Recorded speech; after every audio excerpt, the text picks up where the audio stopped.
Hello guys, अभी दिन के 2 बजने वाले हैं और आज अंबेडकर जयंती है। बाबा साहेब अंबेडकर जी की, उन्होंने हमारा संविधान लिखा था। तो मैं आपको इस विषय में बताऊंगी। जो बाबा साहब अंबेडकर थे, वो जब छोटे थे तो उनको पढ़ने का बहुत शौक़ था, मतलब पढ़ाई में बहुत होशियार थे।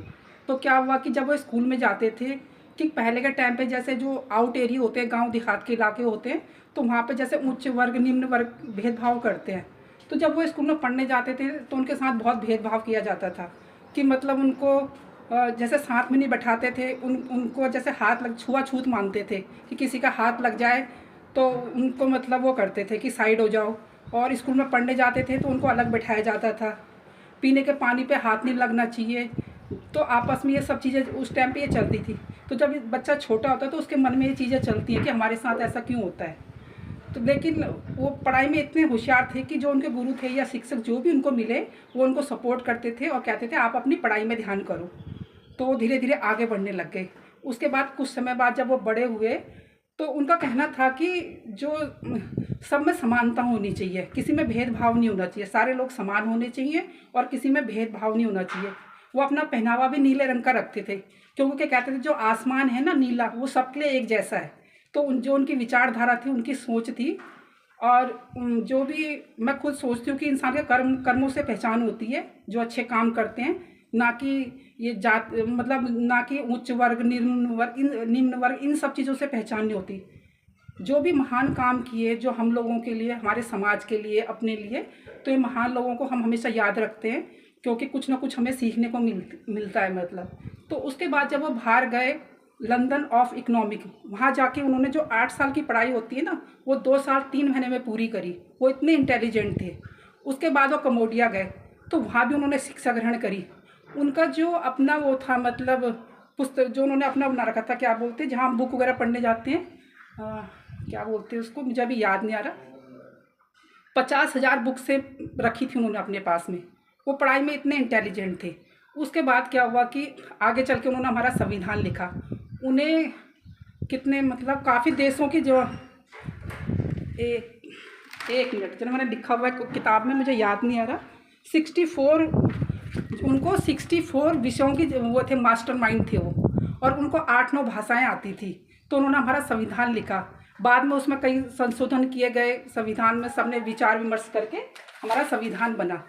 तो जब हमारा संविधान बना तो वो सबके लिए उसमें समानता थी, कि जो हमारे में कहते हैं ना, कि जैसे अभी भी गांव देहातों में क्या होता है कि जब जब अंबेडकर जी का कहना था कि जैसे जब शिक्षा का ज्ञान नहीं होगा इंसान को, तो तभी इंसान को जब इन चीज़ों की जानकारी होगी तो वो भेदभाव नहीं करेगा।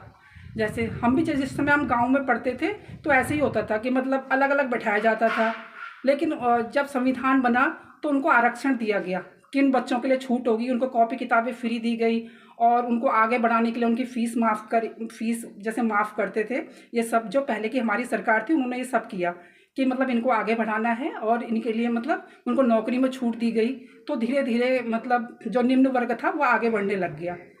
तो संविधान में ये सब चीज़ें थी। फिर बाबा साहब अम्बेडकर जी ने हमारा संविधान लिखा, जो कि आज भी हमारे प्रधानमंत्री संग्रहालय में सजो के रखा हुआ है।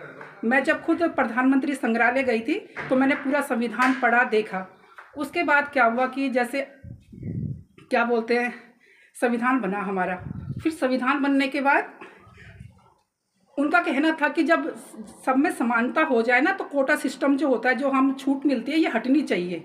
वो सबको समान सोच के चलते थे, ये सब चीज़ें हटनी चाहिए। और उन्होंने आगे चल के मतलब बौद्ध धर्म अपनाया। जब हमारे आदरणीय प्रधानमंत्री जी संसद भवन में प्रधानमंत्री बन के गए, तो उन्होंने संविधान की इतनी रिस्पेक्ट करी कि अपने माथे से लगाया। मैं खुद न्यूज़ चैनलों में देखा कि इतनी रिस्पेक्ट देते हैं संविधान को, जो कि सबके लिए है। और क्या बोलते हैं कि उनको भारत रत्न भी दिया गया, अंबेडकर जी को। तो हम उनकी बहुत रिस्पेक्ट करते हैं, और जो संविधान उन्होंने लिखा, उनके चरण स्पर्श करते हैं, कि उनकी वजह से आज हमारे देश में पूरी जो हमारी भारत सरकार है, सब में समानता है। और सबको साथ लेके चलना, सबका साथ सबका विकास। अभी हमारे आदरणीय प्रधानमंत्री जी ने, जो कि आज की डेट में बाबा साहेब जी का सपना पूरा किया है। हमारी राष्ट्रपति डॉक्टर मुर्मू जी, द्रौपदी मुर्मू जी, हमारी लेडीज़ जो लेडी हैं, मतलब क्या बोलते हैं, उनको अपने बराबर में सम्मान दिया है। वो आज हमारी राष्ट्रपति हैं हमारे भारत देश की। तो उनका सपना पूरा किया है और आज के टाइम पे हमारा देश बिल्कुल बदल गया है। कोई मतलब किसी में कोई भेदभाव नहीं, सब समान रूप से हैं। और अब तो हमारे बाबा साहब अम्बेडकर जी के चरण स्पर्श करती हूँ। और कल मैं आपको नए ब्लॉग में आऊँगी। Okay, bye.